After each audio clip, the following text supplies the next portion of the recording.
Well, even in this country, some politicians lump in the media as opponents to be challenged along with the elites and the government and others, rather than supporting the role of journalists to shine light, uphold the facts, and provide analysis. A new book by the former editor-in-chief of Maclean's argues that it's never been more important to our democracy to have a strong media. Robert Lewis is the author of Power, Prime Ministers and the Press, The Battle for Truth on Parliament Hill. Bob Lewis is also a former parliamentary reporter, and he joins me now. Good to see you again. Delighted to be here. Thanks for coming in to speak with me. Lots of information in this book about the way journalists work today, but in comparison to how journalists used to work. And let me start by going backwards and some of the things, the stories you tell in this book and anecdotes. A lot of Canadians will not know that there was a time in this country when journalists and politicians were almost one and the same. Journalists were openly and unabashedly biased. Tell me about that. Well, in the old days, the parties owned the newspapers. And when Macdonald was in power, he saw to it that the Empire was created, the newspaper. He wasn't happy with it wasn't sufficiently Tory enough for him, so he started another paper, the Mail. Laurier did the same thing. We know a paper today as Le Soleil in Quebec, but that was Laurier's doing, and then he installed his own guy as editor. I mean, it went on through the era. And the reporters had to hew to the party line on Parliament Hill. And in fact, as you know, the Liberals, if they're in power, sit to the right of Mr. Speaker. And if you worked for a Liberal paper, you and the press gallery sat to the right of Mr. Speaker. And if your party lost power, there was the musical chairs that went on. Right. You know, everybody moved to the other side of the aisle, and the Conservatives sat on the right. Was it real journalism? Well, I mean, the practice in those days, there was no Hansard for the first 8 years. So the journalists took it all down longhand. They were great shorthand note takers. And the papers printed great gobs of the debate, sometimes 2,000 and 3,000 words. So that part was reporting.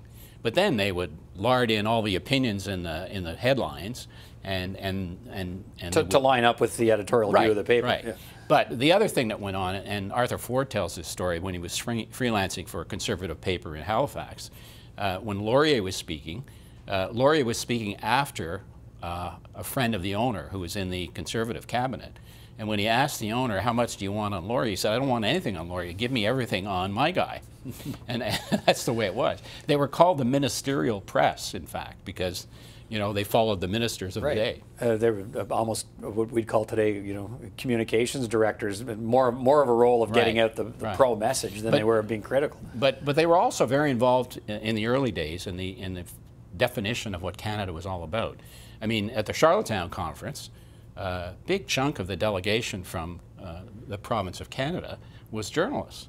And you know, George Brown and all those people were very instrumental, Darcy McGee and whatnot, were instrumental in the shaping of the country. So they were players, but the press was completely partisan. And it went on, I mean, well into the 50s. It's not that way anymore. I mean, there's a more defined relationship and division between obviously journalists and political journalists and the people we cover. Right. When you say political journalism is more important today than ever, what leads you to say that?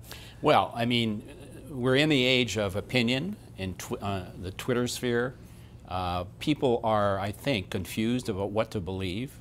There's a lot of skepticism, let's face it, about the news media, which is fired by a lot of angry politicians, frankly.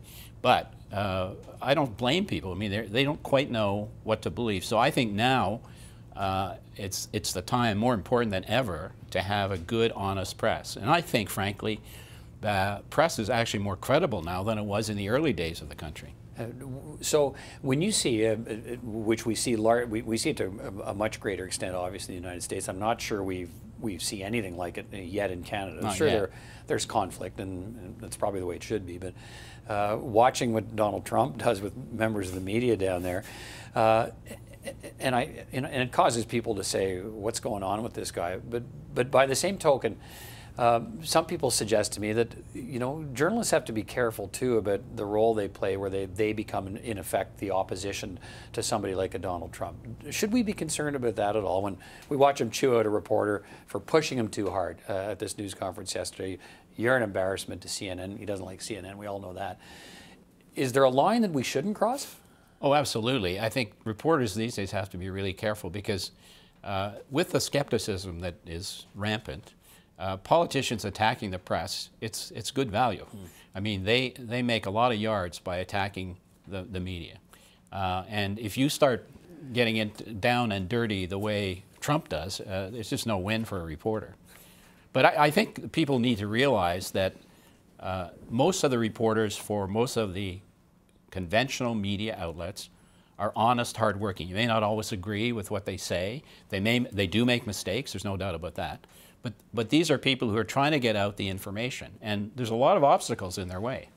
Okay. I mean, like when you look at the state of the relationship now, where do you think it's headed? What do you think in an era of social media and lots of online and social media sources for news?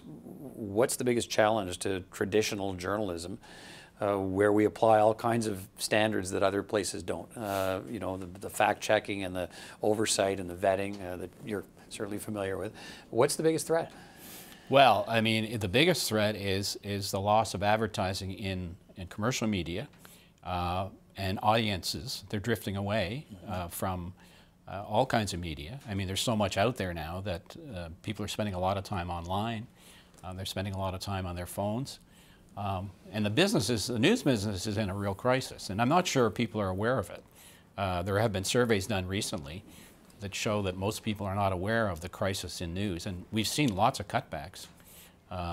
Certainly on Parliament Hill, there's tons of bureaus that have been closed, and the press gallery has sunk to quite a low level.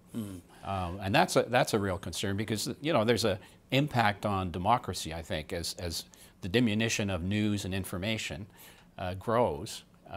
People become less engaged in the civil society. Right.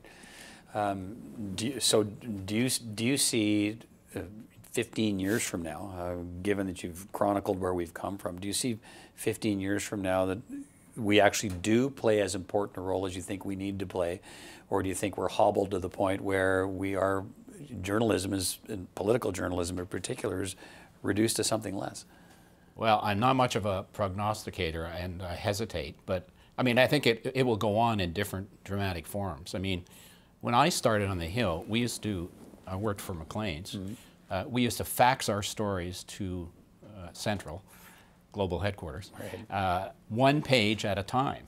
And you'd write a cover story on a Friday, and you'd be in the office for 2 hours feeding them all, literally. I mean, we had no internet in those days. There was no digital. Right. There was no 24/7 news. It's just a completely different animal from what it was in those days, and that's just a space of 30 or 40 years. So I can't even imagine what it'll be like 30 years from now. I guess I'm thinking in terms of, and again, it's quite prevalent in the United States. If you look at Trump supporters, I mean, arguably, you could say if he's got 30 or 35% of base support, that's 35% of Americans who don't trust the media, right. Don't want anything to do with them. And I guess I worry that over time, polarization, to the extent that nothing we do becomes believable to people who don't want to hear other than the party line. Right. It's almost like going back to the days of on Parliament Hill when you wrote for the paper that paid you and that was supported by a party. Well, that could happen, but I like to be optimistic, and I think if you look at the quality journalism, it's doing pretty well. I mean, our newspapers like the Globe and right. In Toronto, the Star, and operations like TV News are well watched. The brands online are well respected and do good work. And in the States, you see the New York Times and the Wall Street Journal. There's the Economist in England. I mean, quality will drive the equation, I believe. All right, Robert Lewis. The book is called, you see it on your screen, Power, Prime Ministers and the Press, The Battle for Truth on Parliament Hill. Great to see you. Thanks for coming in. Thank you for having me.